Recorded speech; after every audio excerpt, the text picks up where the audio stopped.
Good evening, I'm Matt Woodman. This is CTV News at 5. Tonight, hospital holdups, why some doctors want the province to declare a state of emergency. A goaltender goodbye, family and friends reflect on the life and career of former NHLer Glenn Hall.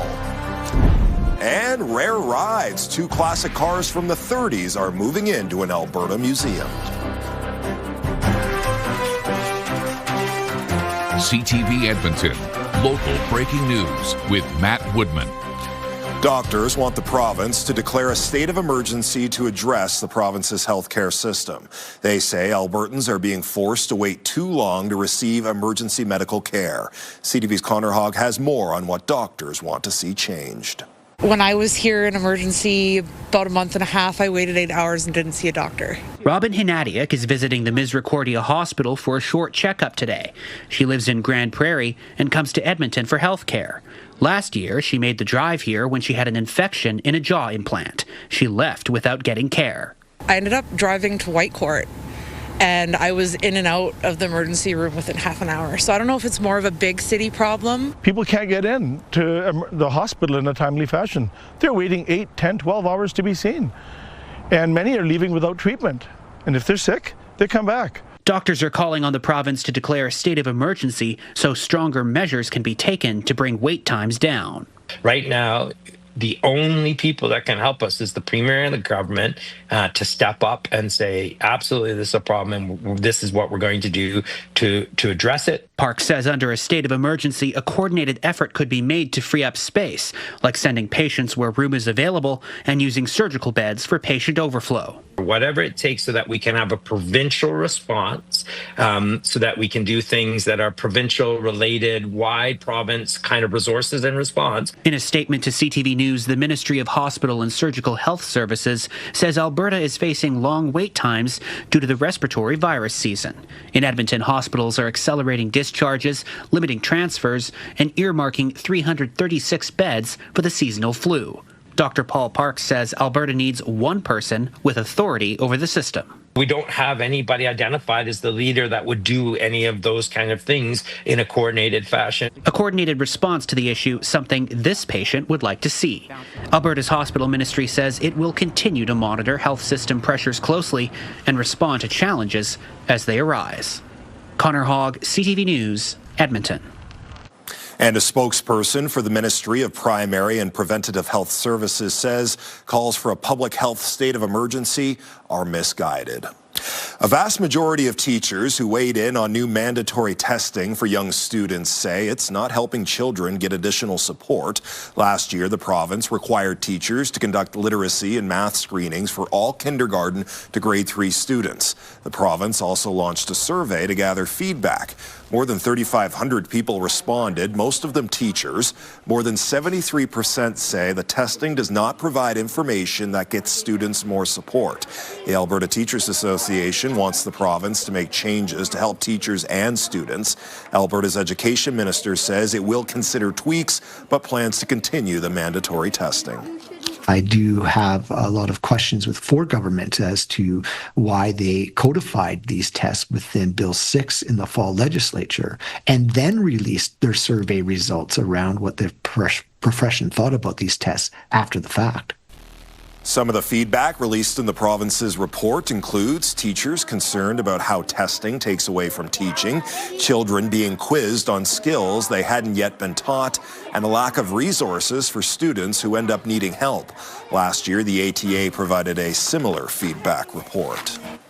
The man behind an Alberta independence referendum petition says canvassers are ready to answer questions about separation. Mitch Sylvester says the first signatures were collected earlier this week when the Alberta Prosperity Project held town halls in several communities.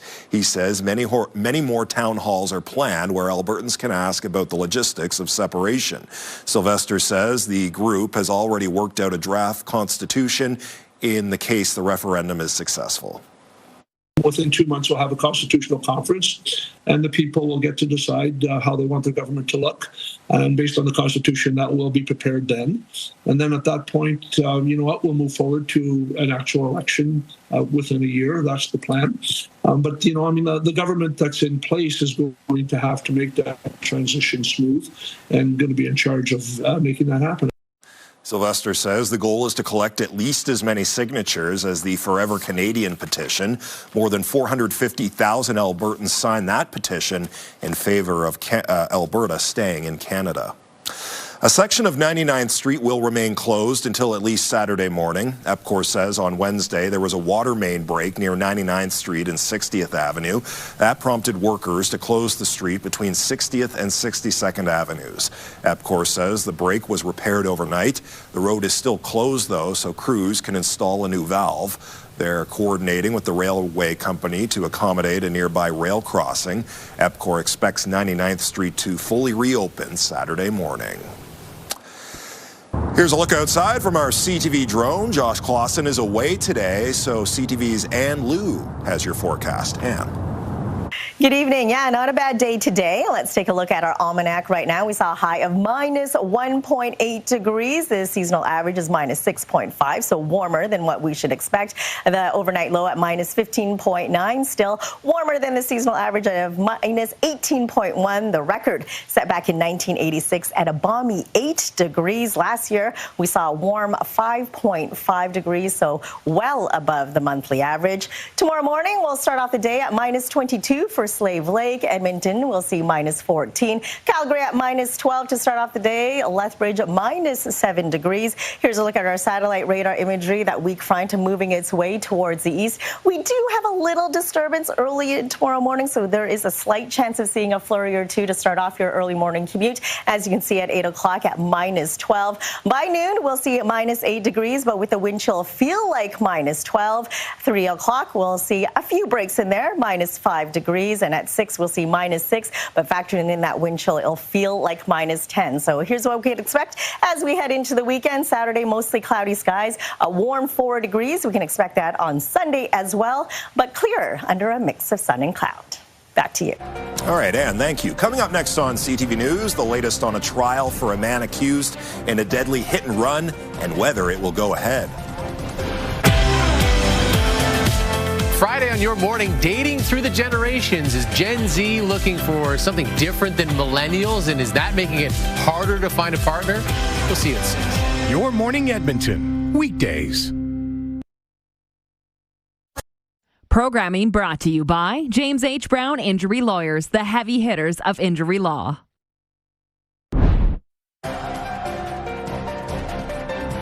You're watching CTV News at 5. Oilers captain Connor McDavid can tie his own personal record by picking up a point against the Winnipeg Jets tonight. McDavid is currently on a 16-game point streak, scoring 39 points during that time. He's picked up at least 1 point 17 games in a row, twice in his NHL career. Tonight is the Oilers' final game against the Winnipeg Jets this season. Adam Henrique was injured Tuesday against the Nashville Predators. The team says he will not play tonight and likely won't return until after the Olympic break in February. Tonight's game against the Jets begins at 6. The hockey legend known as Mr. Goalie has died. Glenn Hall played in the NHL during the 50s and 60s as one of the last goaltenders to play without a face mask. He spent most of his life in Stony Plain, where the local arena is named in his honor. CTV's Jeremy Thompson has more on Hall's life and his impact on our area. They play all the time in Stony Plain, but today's game of shinny is more meaningful than usual for these players after learning local legend Glenn Hall has died at 94. This is his barn, right? It's named after him. He's played here. He's from here. It's a big icon. It's an NHL icon, Hall of Famer. Every time you come in, you feel his presence here, and just kind of go out there today of all days. It kind of feels nice, like you're kind of almost with him in a way. Glenn Hall was born in Humboldt, Saskatchewan, but he and his family called Stony Plain home for more than 50 years. It was just his character, his focus on family, his focus on community. Those are the things that trickled down. The arena bears his name, and a large mural on the outside depicts his life and hockey career. The accolades are almost endless for Hall. Over 18 years with 3 different teams in the NHL, he earned awards for top rookie, best goalie, 7 All-Star appearances, and a Stanley Cup with the Blackhawks. He also inspired players who came after him, like Cam Connor, with his record 502 consecutive games played, more if you count the playoffs. He was always a soft-spoken man, very gentle, and probably a little crazy because who is going to play a net without a mask? In retirement, Hall was always in the community. His grandson Grant recalls the attention and respect he received in Stony Plain. I'd see that every time I went to visit him, and I know normal grandpas aren't signing 200 pucks over a 6-pack of beer, but I mean, it was always special when he was around. Very supportive. Stevenson and the rest of the family are thankful for the kind comments and tributes they've seen for Hall since his death, now reflecting on the little moments that made him special to them. Some of my best memories as a kid is his time spent on the farm with Grandpa Glenn, driving around in his truck, teaching us how to drive, or golfing with us in the front yard, stuff like that, skating on the slough. And Jeremy Thompson is in Stony Plain tonight, where Hall really made his mark in so many ways, Jeremy. Yeah, Matt, after chatting with people out here, it seems Hall's presence in Stony Plain really can't be overstated. Chatting with Mayor William Choi, he tells me that Hall would often lend his name and sort of star power to town events, charity drives, that sort of thing, just to get more attention. He spent a lot of time mentoring minor hockey players out here as well, and there are even a number of roads around town named after him. Mayor Choi also tells me at the moment there are no plans to memorialize or give tribute to Glenn Hall, of course, beyond the arena that already bears his name, though the town is looking to follow the family's lead on that. Matt? All right, Jeremy Thompson in Stony Plain tonight. Thank you. A University of Alberta researcher says ibuprofen is the best solution for treating pain in kids with broken or sprained limbs. A new study shows it works as well as other medications with fewer side effects. Researchers studied the use of ibuprofen on its own compared to its use alongside acetaminophen and its use with hydromorphone, a powerful oral opioid. The study found adding the other drugs made no difference in pain levels. And we think that's because ibuprofen is anti-pain and also anti-swelling. And when you break a bone or you have a sprain, the biggest problem is swelling. So if you get that swelling under control, we don't need to add on all these extra drugs that bring extra side effects. In my practice, I will use ibuprofen now. Dr. Samina Ali says if a child cannot make it to their next dose of ibuprofen, her recommendation would be to give acetaminophen in between doses. She says this is the largest clinical trial for children's pain for fractures and sprains that's been done in Canada. The study included nearly 700 children. Programming brought to you by James H. Brown Injury Lawyers, the heavy hitters of injury law.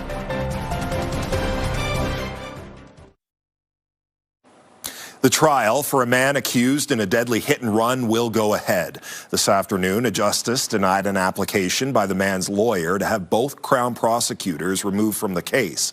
CTV's Amanda Anderson reports.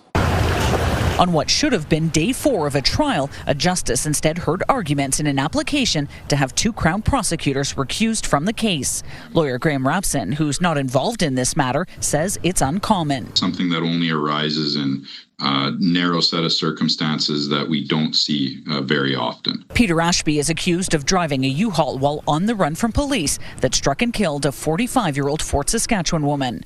Mr. Ashby deserves a trial that's fair, his lawyer told the court. Fairness is something the defense doesn't think is possible if both Crowns remain on the case because of meetings they had with identification witnesses. The defense took issue with the prosecutors taking on an investigative role to gather new evidence, and that one of the meetings happened without a third party present. Meeting with a witness without another person present risks making the prosecutor a witness in the case. The two prosecutors who are the subject of the application were not in the courtroom. A different Crown was brought in to argue why they should stay on. She described the meetings as imperfect practice and argued the defense doesn't even know yet if she'd call them as witnesses. During the decision, the justice said the Crowns did not acknowledge any of it was improper. It's just astounding that the gravity of the wrongdoing has not been recognized, she said, before ruling one of the two Crowns would be removed. The trial will go ahead and still within deadline set by the Supreme Court to conduct a trial in a reasonable time before the risk of charges being stayed. Presumptive limit is 30 months or 2.5 years. And when the trial's already pushing up towards 2 years, the prospect of getting new trial dates for a lengthy and complex trial within 6 months is very difficult to schedule. The trial will start tomorrow. Amanda Anderson, CTV News, Wetaskiwin. The Canada Revenue Agency says it's still owed more than $10 billion in COVID-19 emergency benefits paid to people later deemed ineligible. For some Canadians who say they applied in good faith, the effort to recover that money is now taking a toll. CTV's Caitlin Wilson reports. For 27 years, Dawn Barton has worked as a hairstylist. But when the COVID-19 pandemic hit, she says she was forced to stop working because of restrictions. So like thousands of others, she applied for CERB, the Canada Emergency Response Benefit. When I applied for EIs, it redirected me instantly to the CERB program. So I just assumed that that was where I was supposed to be. She also applied for the Canada Recovery Benefit and the Canada Recovery Sickness Benefit. In total, she received $17,000 during the shutdowns. Now she's been asked to pay it all back. I needed this income. I had a family to feed. According to the Canada Revenue Agency, she wasn't eligible for CERB because she earned more than $1,000 of income during the applicable payment period, which she denies. As for the other two benefits, the CRA says she did not have a 50% reduction in her average weekly income compared to the previous year. We get paid by commission, so our pays fluctuate. So it's really something that I feel like the CRA should take into consideration. And she's not alone. The CRA says it's owed more than $10 billion in relief benefits from Canadians who didn't qualify. It's a very common thing, and obviously a lot of people got CERB, and the rules were not entirely clear when it was granted, and some people are now being asked to pay it back because the government has decided that they didn't qualify. As for Barton, she says she's appealed the decision and been denied twice, but doesn't understand why. She says CRA has already begun clawing back money, withholding tax refunds and other benefits until the full amount is paid. I've had to visit food banks.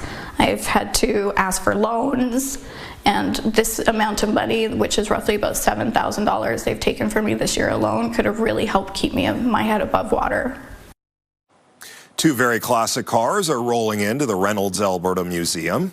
This 1930 Packard Standard 8 Phaeton was previously owned by two Alberta artists. The province says it's a rare example of a pre-war luxury car. Another family donated this 1931 Cadillac Model 370A. It's the only known Canadian-built V12 Roadster that still exists today. The museum says the cars will be on display sometime this spring. When we return, heated rivalry, how a popular new hockey show could leave its mark on the sport. To have this kind of a romance story portrayed inside the context of men's professional hockey at the highest level, I think will have an impact. Our CTV drone flying over Stony Plain this evening. CTV's Ann Liu has your full forecast. Good evening. Here's a look at what we can expect as we head through the overnight hours. A look at our satellite imagery today. Not too bad at all. That front moving its way towards the east. We do have clearing through the overnight hours towards the northwest corner of the province. Tomorrow morning, we'll start off at minus 12 degrees for Red Deer, minus 11 for Calgary. Further north, high level, you'll see minus 32 degrees to start off the day and minus 23 for Peace River. So as we head through the day, we will see mostly cloudy skies skies, but there's the line of flurries as mentioned earlier. Tomorrow morning, just around 8 o'clock, not a lot of accumulation whatsoever, but a dusting of snow is possible. Heading through the evening hours, that's when you'll see snow for the northwest corner of the province, High Level and Peace River. A couple of centimeters of snow expected through the evening hours, and then heading into Saturday late in the day, and that's when we're going to see that clearing with the ridge of high pressure building. So the next 24 hours looks like this: overcast skies for 9 o'clock and for midnight. In 8 o'clock, we'll see a chance of seeing a flurry or two. A few breaks expected for 3 o'clock in the afternoon. The high is -5. You'll see -6 degrees for 6 and 9 o'clock. And heading into the weekend, that's when a warm-up is on the way. As you can see, the ridge and the jet stream tomorrow will stay cold, but then Saturday and Sunday, we're looking at temperatures above freezing, and we'll see temperatures just around the 4-degree mark. So tomorrow you're looking at mostly cloudy skies for High Level at -22, a few flurries for Slave Lake and Whitecourt, temperatures between -4 and -11. -18 degrees for with mostly cloudy skies for Cold Lake. Banff -3 with some sunny breaks. That's what you can expect for Calgary with a high of 1. Mostly sunny skies not showing up for Lethbridge. 2 degrees, -8 for Coronation. And for Edmonton, we'll see mostly cloudy skies with a few flurries around the 8 o'clock hour, kicking off the weekend with sunny breaks on Saturday. Mostly sunny skies on Sunday, 4 degrees. Monday and Tuesday, we're looking at mix of sun and cloud. But look at those temperatures. A balmy 6 degrees for Monday. Tuesday, we'll see a high of 5 degrees. And the next 10 days, not too bad at all. It's looking nice and bright with a few clouds for Monday and Tuesday, stretching all the way into Friday. Gets colder for next week, Saturday and Sunday. Blue skies and sunshine with temperatures between -7 and -12. Back to you. A hit new Canadian hockey drama is getting a lot of attention. Heated Rivalry tells a romance story between two young men who are also star players. It airs on Crave, which is part of Bell Media, as is CTV News. As CTV's Alexandra Hollick explains, the show could leave its mark on the sport. Is everything you dreamed of? Almost. The fictional love story of two professional hockey players is making a real-life impact. Come here. No, you come here. No, you come here. No, you come here. Heated Rivalry is a Canadian TV series that explores the ins and outs of a queer relationship in the shadows of a hyper-masculine sport. Hockey has been probably the most masculine portrayed sport in Canadian society for a really long time, and to have this kind of a romance story portrayed inside the context of men's professional hockey at the highest level, I think will have an impact. At You Can Play, we believe that sports are for everybody. Programs like You Can Play are leading the charge with a goal of making sure everyone feels seen and safe in sports. While the representation itself doesn't change hockey overnight, right, it does change who feels welcome to step on the ice tomorrow. And I think that that's really the biggest success of Heated Rivalry. I think it's just brought a community together that's felt